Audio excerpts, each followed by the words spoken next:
Hello and welcome back to the Marketing Chat Room. I'm Kayla Bryant here today with Nicholas Howe. Nick is the founder of Howe United Games and Software, and he's got 17 years of e-commerce experience. So we're mainly going to be talking today about consumer experience in relation to e-commerce and just kind of mass marketing in general. So welcome, Nick. Thanks for coming on today. Kayla, thank you very much for having me. It's a pleasure to be here. Yeah, absolutely. And if you want to just give us a quick intro on you and what you're doing right now, and then we'll jump into the chat about consumer experience. Sure, absolutely. So I've been in, the e-commerce space for about 17 years. And right after COVID, I saw an opportunity within the mental health care space. So I stepped away from e-commerce and jumped into software. And what How United Games and Software is a platform that allows therapists to better connect with their patients. And what it will be in its entirety is a toolbox for therapists to best manage their practice. Nice.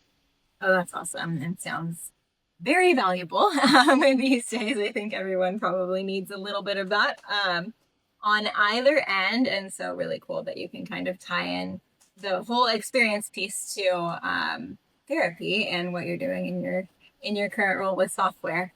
So on that note, we're going to be talking a little bit about cognitive empathy today and how you've utilized that skill to kind of help your roles in e-commerce and create really excellent shopping experiences online and for websites. Sure, unfortunately, it's not rainbows and unicorns. I grew up in an environment where my attunement to other people's emotions was important, so I didn't ruffle feathers. Um, and that just became how I walked through life, is just I was very objective and paid attention to everybody and everything. And I realized an opportunity within my grown-up career where I could take that and turn it into a strength and really kind of utilizing it to understand how, what the consumer is thinking, how the consumer wants their product delivered to them when they're on a website, and really kind of become the consumer to optimize opportunities to drive them to a purchase. And in working across the industries that I've been in, from automotive to consumer goods to consumer durables like appliances and furniture, getting to really understand the differences and the nuances with those industries, I was also able to identify similarities. So being able to tie those two things together really kind of helped me build that momentum to help identify the ideal customer. So Yeah. you weren't kind of shotgunning a lot of different opportunities out there. It was really kind of like driving deep into the niches that would drive business growth the most successfully. Yeah, that makes sense. You kind of took a challenge in your life and turned it into your superpower. That's awesome. Sure. Yeah, yeah, for sure.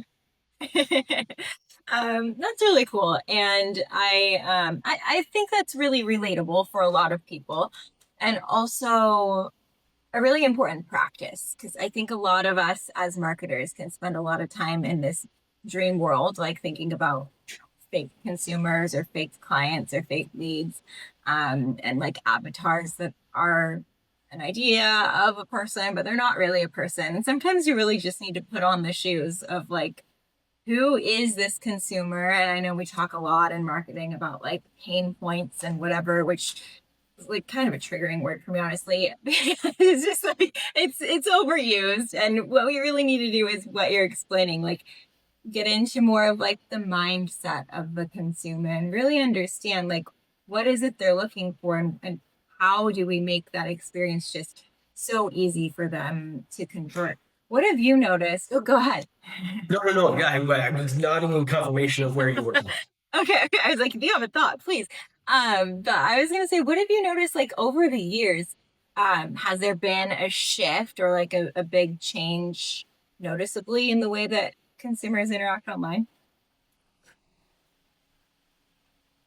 I think there has been I think that so I've seen a shift in how companies market to to their desired demographics, and the and it's come up in a couple other marketing conversations that I've had in the last few weeks. Is there's such a big focus on trying to gather as large of a swath of customers as possible, um, because they're looked at like data points right now, and they're not looked at like people. And so I think big markets in general are happy to get, a single purchase here and there, and are really, really happy to get a subscriber here and there. But I feel like it's, throwing stuff at a wall and seeing what sticks in regards to, we're gonna put out this campaign, and if we get, eh, hundreds or a thousand hundreds or thousands of consumers to purchase once, we're going to consider them a success, instead of really uh, understanding the product that you're selling or trying to bring to market to the people you want to purchase. The best way I can describe it, the way I've described it before, is like those late 90s, early 2000s Super Bowl commercials. Uh-huh. I don't know if I can mention any brand names because of, where we're at, but you know the ones. Like, as soon as I mention Super Bowl commercials from that era, there are probably three or four brands that really kind of jump out to you and go, they threw out a commercial to talk to the people that like are are going to be purchasing this product. Yeah. Um, and I feel like there's going to be a significant shift probably in the next decade or so in really getting back into the heart of the consumer, instead of driving home just looking at people like data points. Um, and I think that's one way smaller companies who don't really have those budgets is really gonna drive home where they're gonna be able to capitalize on market share, is building a brand, but really, really kind of understanding the consumer who wants to be a part of that brand. I've seen it in some smaller companies in the last few months who are like, this is us, this is who we are, and our customers will find us. We just have to like stick to our core values. Um, and I think it's that purity in approaching consumers, because it's worked on me. It's, if you approach the market in the industry of like, these are our core values, this is what we live by, this is how we operate, you're going to attract people with those values, and you're going to gain customers, but you're not going to gain an individual customer for one purchase. You're going to gain, a significantly longer valued customer that way. Um, and across the industries that I've seen, I think that will be a significant shift that we see coming soon, just with how the economy's been and the absolute marketing monsters that we're, smaller players are dealing with. Um, but that's the feel that I'm getting, especially with, the conversations that I'm having, um, and the smaller players and the smaller, CPG companies that are popping up now, is like that's the heart of their company, is how they're marketing. And I think that's really pure and endearing.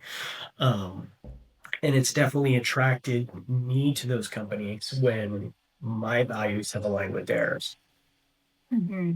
Yeah, I think that's kind of a common theme that I'm sensing in my conversations lately too, across the board, like people who were working in marketing, communications, graphic design, all types of different creative roles.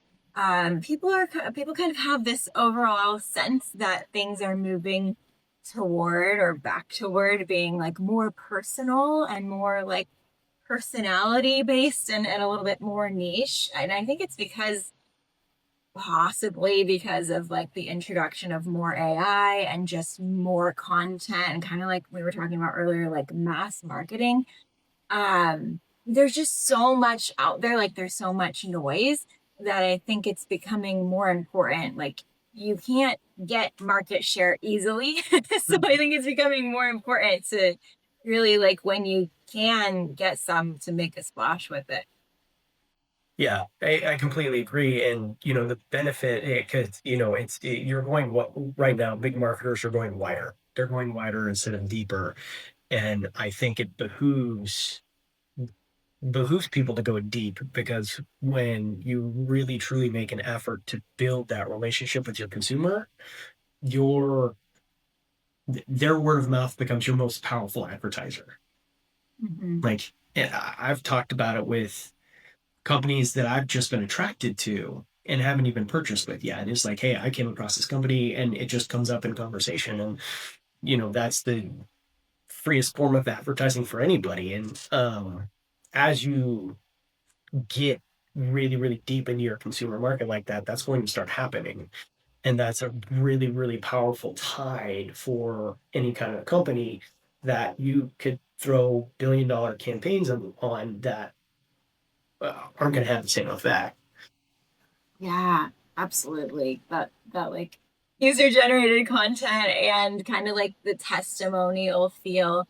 I think that's, I mean, even just for me as a consumer, I think that's what makes me convert. Like that's what speaks to me these days. I see tons of ads and like I do ads for a living. So like I know when I'm being marketed to, but Yeah. it really is those stories, like those little notes about like, I use this company for XYZ if it's like B2B marketing and this is what they did for me. And I'm like, oh, I want them to do that for me too, right? Or if it's a product, you're like, you can kind of have a more immersive experience online these days with a brand as far as like looking them up on their website and TikTok and Amazon, reading reviews.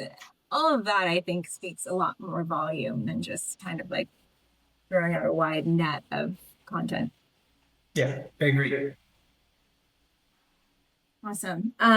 So we were talking earlier a little bit about vibe marketing too. How does that kind of tie into this conversation and what does that mean to you?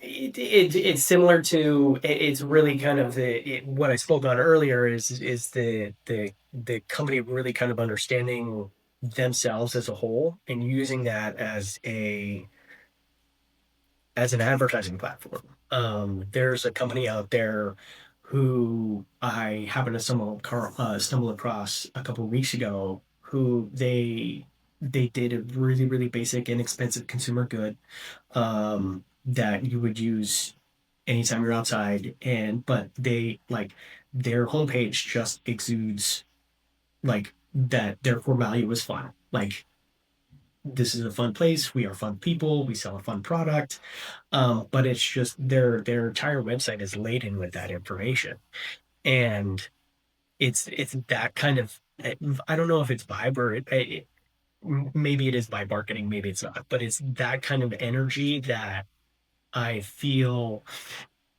is going to be increasingly prevalent within markets where that's how you're going to be attracting people is you're and that's just a specific one that happened to come across my feed, um but it's really kind of going back to like a company going, this is us, these are the customers we want to attract because this is how we're going to act this way. We're not going to try and get everybody. We don't need to be huge. We want these people because these people Yeah. get us. And I think that's going to be a really, really powerful thing, not in a huge factor, but a um, but in a more niche way. Yeah, absolutely. I agree with you. I was just talking to a client this morning actually about we're going to be redesigning their website and how it looks right now is just it's clean, it's professional, it's like very industry standard, and we're kind of trying to shift away from that and move more toward the people and the benefits of working with this company specifically and like what makes them different and like they're family owned, but there's not a photo of the family on the website to be found. So it's that whole thing that you were describing. I do see clients kind of wanting to naturally shift toward that too, because I think we're coming out of an era where everything was kind of starting to look the same, especially in the B2B world. It was just like, this is what a website looks like. We want it clean, we want it minimal, we want people to be able to find the information easily. But then a lot of the like company values got lost in translation there. I think you can still find them on the page and read them, but they're not, you don't feel them when you're going through the website. Yeah, they were a little whitewashed for sure. I you totally get that, and um, I've seen that too across other industries. Where it's pretty the message is there, but it's kind of bland. Um, and I'm excited to see the the humanity and the creativity and the actual like personable energy kind of pop back into it because not even just in the from a nostalgic perspective, like because it back to Super Bowl commercials is, I can tell you specific commercials that I watched that made me feel a certain way or that I enjoyed that like had a ton of fun with that I had to talk to my buddies about like the day after Super Bowl.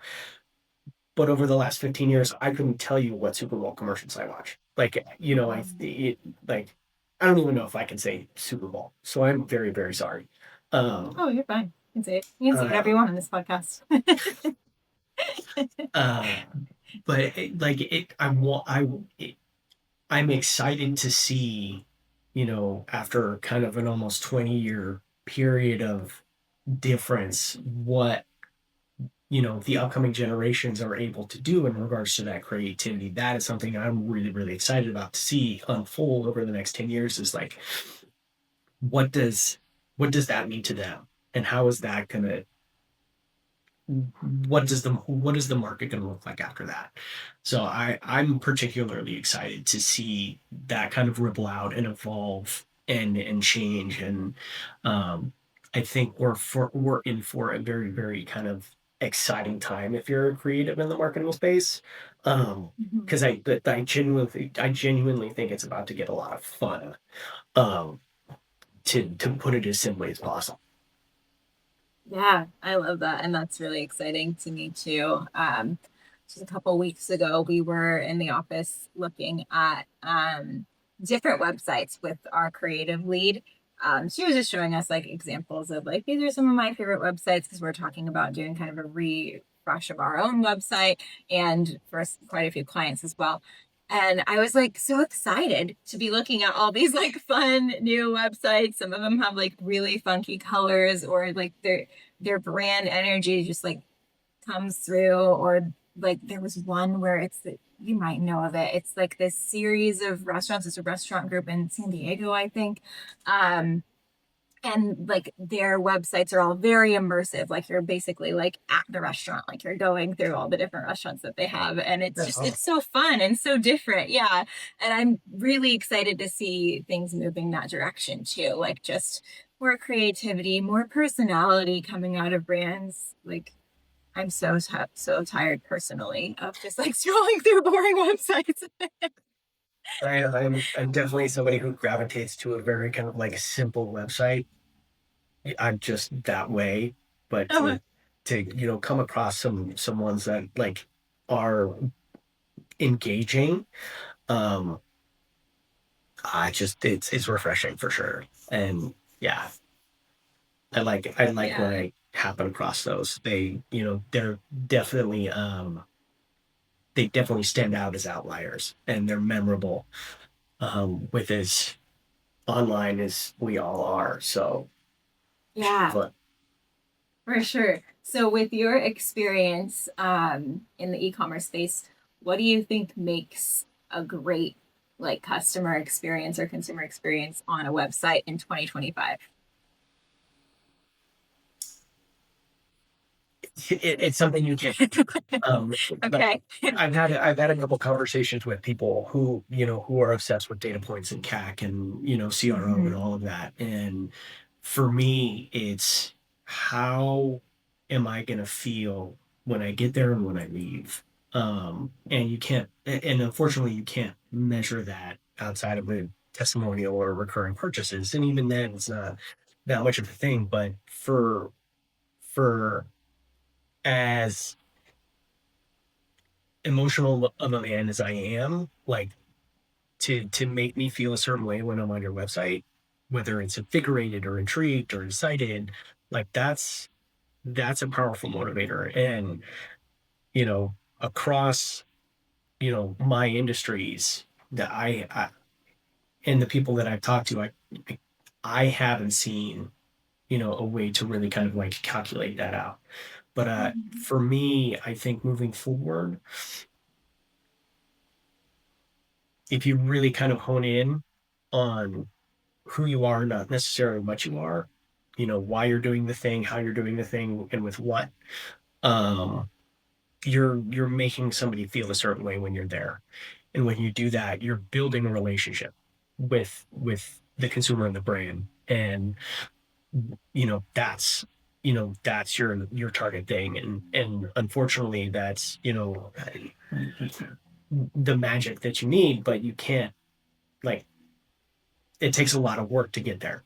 And it takes a lot more attention to not data points to get there. So I think for at least for me going forward, like that's the main thing that I am aware of when I'm visiting a site or I'm leaving a site is, did I feel a certain way when I was there, when I was doing my consumer shopping experience on the website. I could prattle off about how long you want a consumer on the website to be on to increase your chances of making a purchase and blah blah blah blah blah. But to get somebody to feel a certain way is almost instantaneous. It doesn't take long. Um, Yeah. so I think if you can capitalize on that, or at least identify how to get somebody there, that's going to be a really, really powerful tool. But that's not a website thing. That's a person thing. That's somebody on the back end really kind of understanding and then integrating that into the delivery of whatever website you're on. Um, Mhm. so again, kind of tying everything back together is it's the human experience that that is going to be tantamount to your website going forward. Yeah, absolutely. And then on that note, like there's a lot of data we could collect about consumer experience, time on site, and all that. Um, how do you feel about email and text message marketing, like as follow-ups? I I would prefer a text message follow up in regards to um, consumer aftercare or just a reminder that, like, hey, you visited the site, you looked at this product, you dropped it in our cart, like, you know like, don't forget about us. I Yeah, appreciate that approach over email, but at the same time, everybody's doing it right now, and I yeah. think it's getting leveraged really, really hard. Case in point, um, I got an oil change last week, and I've gotten like two text messages a day from this company asking me to leave a review. And I don't want to leave a review because I've been texted so many times. So I think that there's a fine balance. Yeah, Me personally, I'm not one for bloat. I don't like my inbox blowing up with marketing emails and my phone going off with text messages from companies all the time. So I may be a very, very far outlier because mhm. you will get the adverse action from me if you continue to do that. Again, I feel like it's easy to throw dollars at a campaign, whether it's an email marketing campaign follow up or a text messaging camp. Like it's easy to just dump money into it without really kind of being cognizant of the after effects because Mm. too much definitely puts a bad taste in the consumer's mouth. Um, And so there's a fine balance. Like when, like how long? I know I need to leave a review. I'm not going to forget about that. I don't Yeah. need to be reminded 10 times in 5 days. Like, so, Yeah, that's right. Yeah, I think the frequency is really important. but like it I mean, works. I'm not arguing that it works. yeah, I don't need it so much. And yeah. I think companies need to be a bit more aware that that's the case. Yes, you know, company X is like, hey, thanks for visiting our site. You know, we're gonna kick in ad, a couple times every couple weeks in in your inbox. But everybody's doing that, and I think Yeah.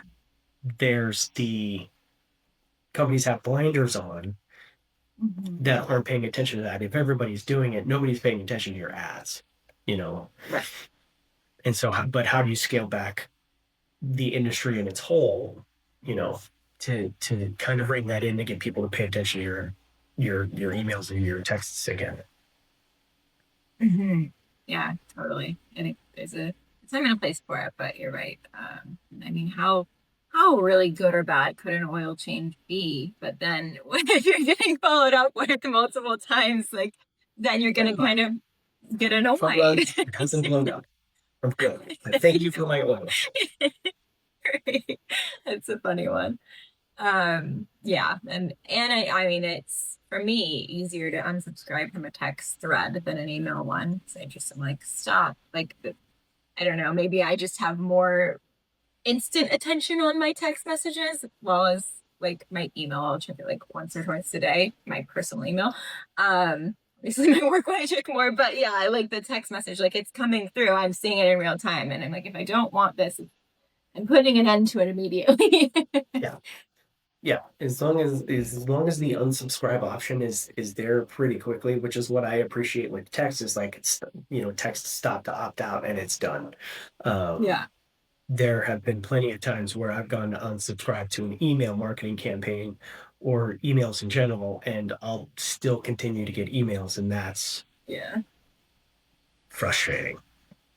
It is. It is. Yeah. Yeah. It definitely ties all together with kind of starting on the website and where you end up with a brand, but it's all going toward a goal, whether it's the goal the brand intends or not. Yeah. Awesome. Well, thank you so much for joining me today. This is a great convo. Any closing thoughts before we sign off? Uh, Again, I'm just if you're a creative in the marketing space, I'm really excited to see what you do. I hope you know the I hope the personal experience and a company's core values, really start to shine in some of these smaller companies because I think that's going to give them an edge. Absolutely. Well, thank you again, Nick. I'll add his socials in the show notes so you all can connect offline. And I'll talk to you guys later. Bye.